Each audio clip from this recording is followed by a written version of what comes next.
My name is James Williams Jr. This is Kung Fu Havoc 2. It is 6 minutes to 1 o'clock, which means it'll be Saturday the 13th. Oh, well, hell, it is Saturday the 13th because after 12:01 midnight, it's pretty much a done deal that it's a new day. Okay, so I want to address something before it comes back to bite me in the ass. I did 4 videos on Columbine, and for that, I'm not mad if anybody's put any bad comments below. And if I offended you again, fuck you, I'm sorry. Or I'm sorry and then fuck you, whatever. Like I said, we're all entitled to our opinions and we're all going to do things that we don't want to do in life or say things that we probably shouldn't say. But if you said it, you've meant it on one level or another. Whether you want to hold on to that or not, it's a whole different ballgame. So, I want to say that this video, I want to touch on things. I want to touch on families and the victims, or not so much the victims, but the people actually left behind to clean up the mess. Alright? For Blacksburg, the young Korean man who shot his girlfriend and 13 other people, including a couple of teachers or whatever. And for Columbine, no one thinks about these people's families. I'm sure that the shame is already overwhelming. My son killed people. Let's go even further back. In 2008, there was a victim of a guy on the bus in Montreal who got his head cut off. And the guy claimed he was possessed by the Wendigo. Okay, I'm not going to knock that because I'm part Native American and I know the Wendigo is bad business.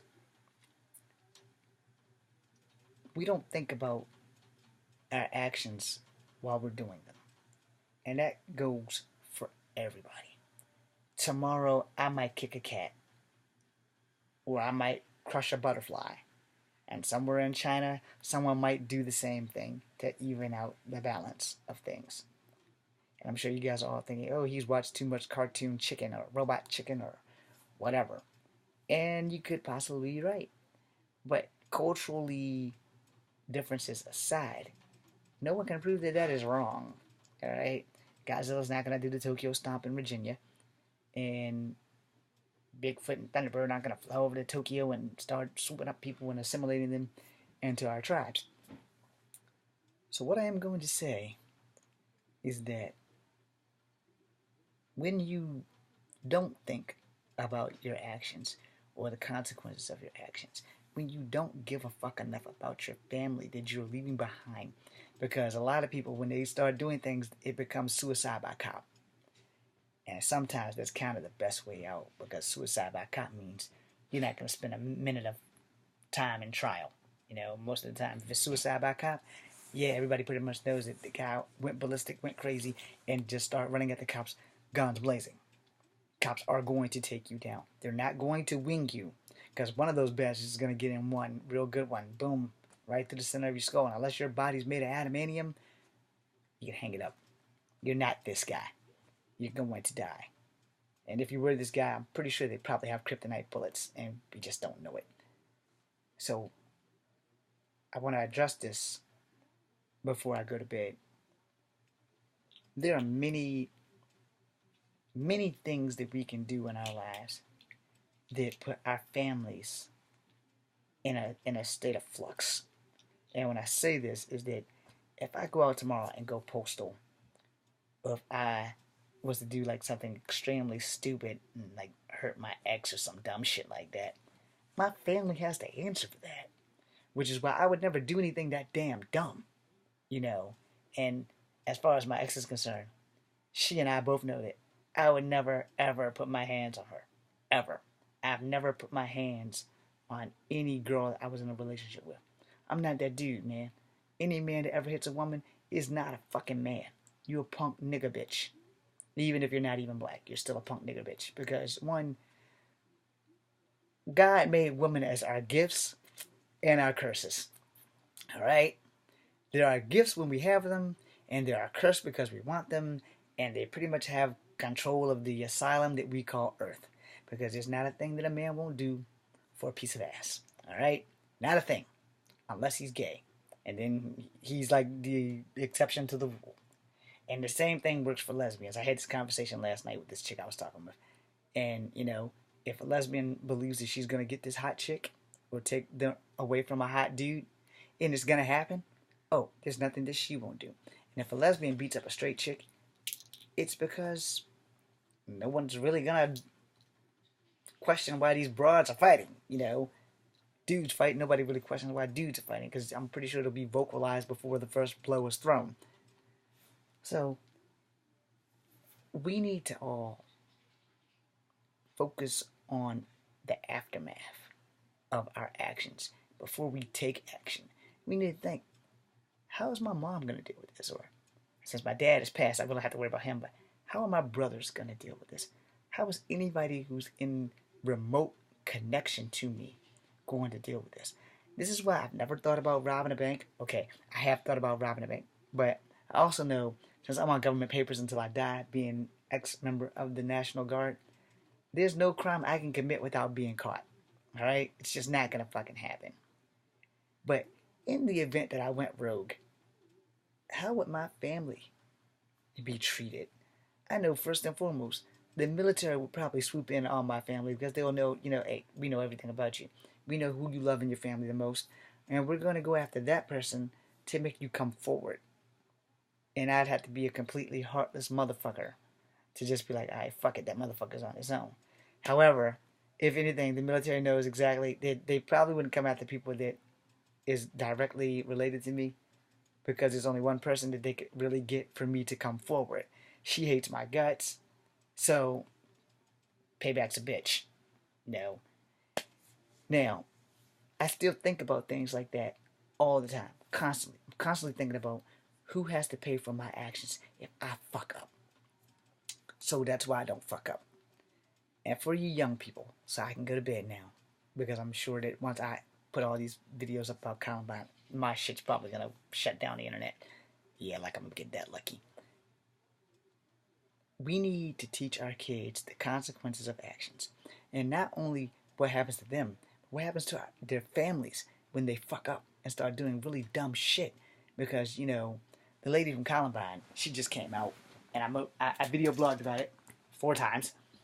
And a lot of people, the last thing we think of is the people that we leave behind.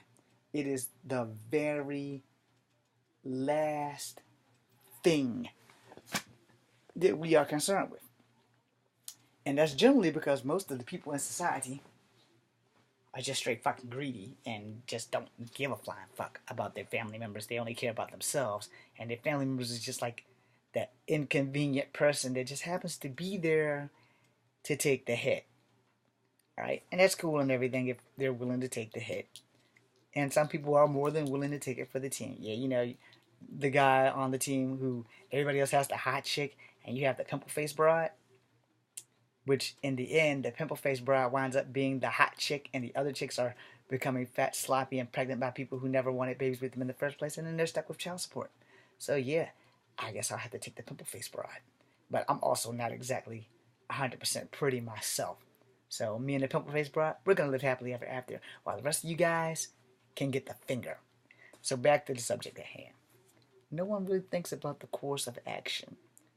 I don't want people in my family to deal with the fact that I was a serial rapist, a child molester. Who would want that for their family?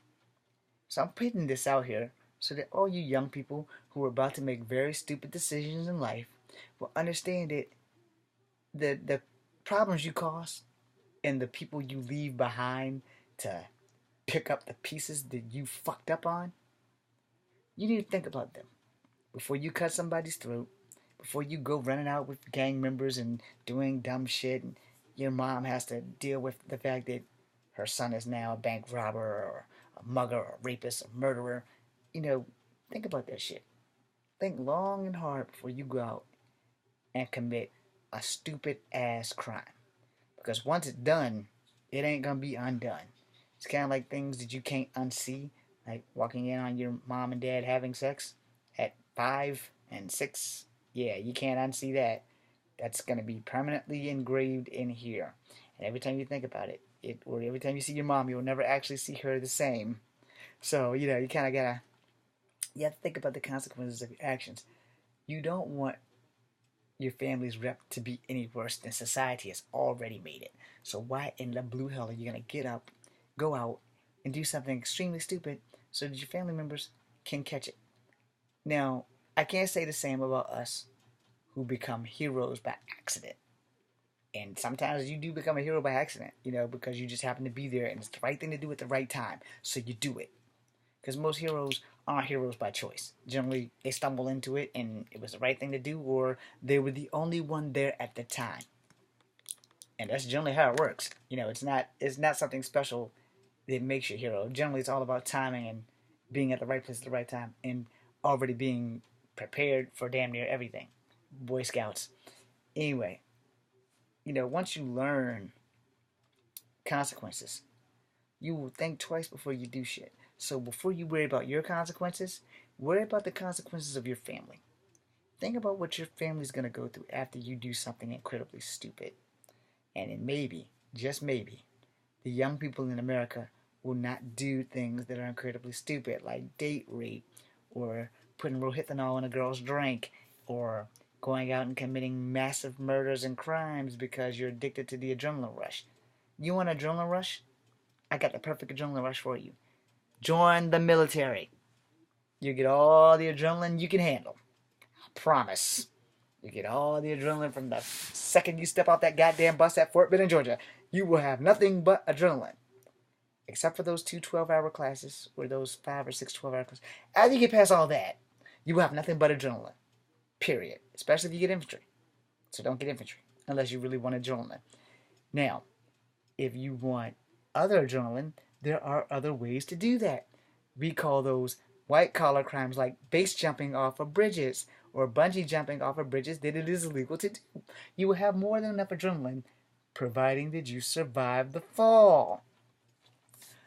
Which goes back to, again, think about your families before you do something stupid. I'm James Williams Jr. This is Kung Fu Havoc 2. Good night. God bless. I love. The end.